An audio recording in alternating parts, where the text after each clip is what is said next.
Well, having convinced poor Jeff Flake to order a week-long FBI investigation of Judge Brett Kavanaugh, that happened after someone screamed at him in an elevator, which is how our democracy works now.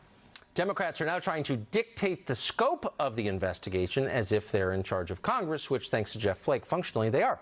In a letter released today, 10 Democrats in the Senate Judiciary Committee have called for the Bureau to investigate all 3 allegations against Kavanaugh, including Julie Swetnick's fantasy about gang rape.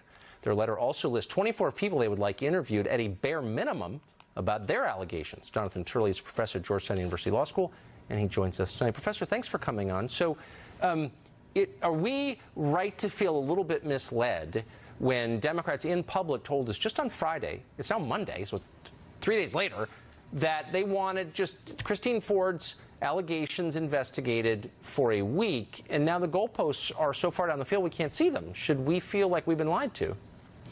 Well, I think that the least convincing part of the Democratic case is that this was not being manipulated in terms of its timing. I think most people believe that these allegations were held to the last minute, right before a vote, and I think there's some legitimate criticism for that. And also, I think one can anticipate that 1 week is not going to satisfy many of the critics. The fact is that most of these statements, if not all of them, were previously given to the committee. They're unlikely to change, and so the outcome of this investigation is unlikely to change many minds.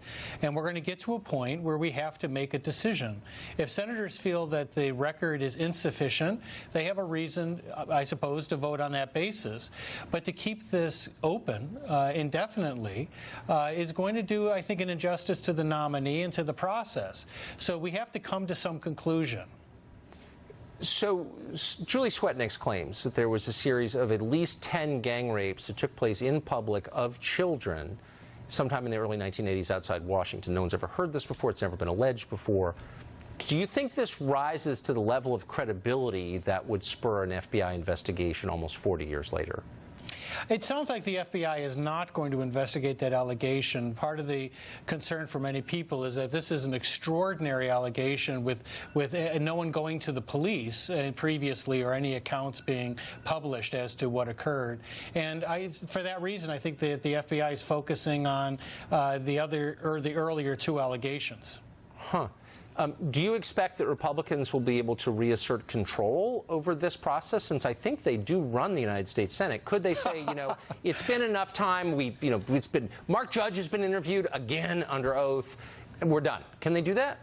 Of course they can, and it does appear that McConnell is going to push this through. He insists that there's going to be a vote this week. The timing is a little bit curious because the FBI was given a full week. That would end on Friday. Presumably a lot of material would be given to the Senate on Friday.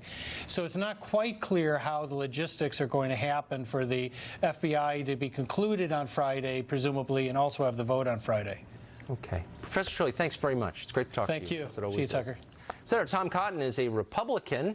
He represents the state of Arkansas, and he joins us tonight. Senator, thanks very much for coming on, and I mean that because we've been trying to get any Republican from the U.S. Senate to come on and make the affirmative case for Judge Kavanaugh for 2 weeks now, and you're the only one who said yes. I'm watching on the other side an army of surrogates go out to call him a sex offender. Why are you the only Republican who's willing to come on TV to make the case for Kavanaugh?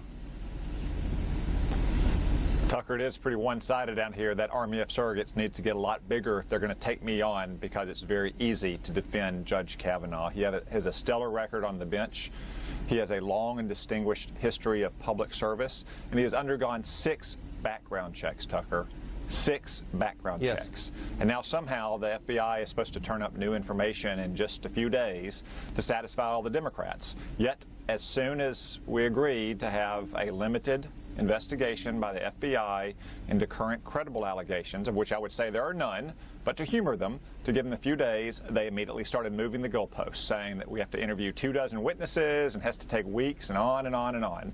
It's never going to end, Tucker. This is not about trying to get the facts or get the proof. It's about trying to stop Brett Kavanaugh from being confirmed to the Supreme Court. That all comes to an end this week, Tucker. What I find so striking is that he's a sitting federal judge who's authored scores and scores of opinions, and yet we're not debating any of them. His judicial philosophy is not even up for debate. It's all about his high school yearbook.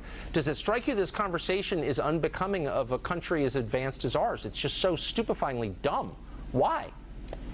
It is pretty amusing to see Democratic senators poring over a high school yearbook as if it were the Da Vinci Code, Tucker, Yeah. and hypocritical of senators like Amy Klobuchar, who are condemning Brett Kavanaugh for uncorroborated allegations from 36 years ago, yet Amy Klobuchar stands by Keith Ellison, who stands credibly accused of beating his ex-girlfriend just a few years ago with contemporaneous medical and police records. It just goes to show you that the Democrats are engaged in an orchestrated smear campaign to assassinate Brett Kavanaugh's character because they'll stop at nothing to prevent him from getting on the Supreme Court. Finally, a U.S. senator to make the case, and very ably made. Thank you very much, Senator. Good to see you.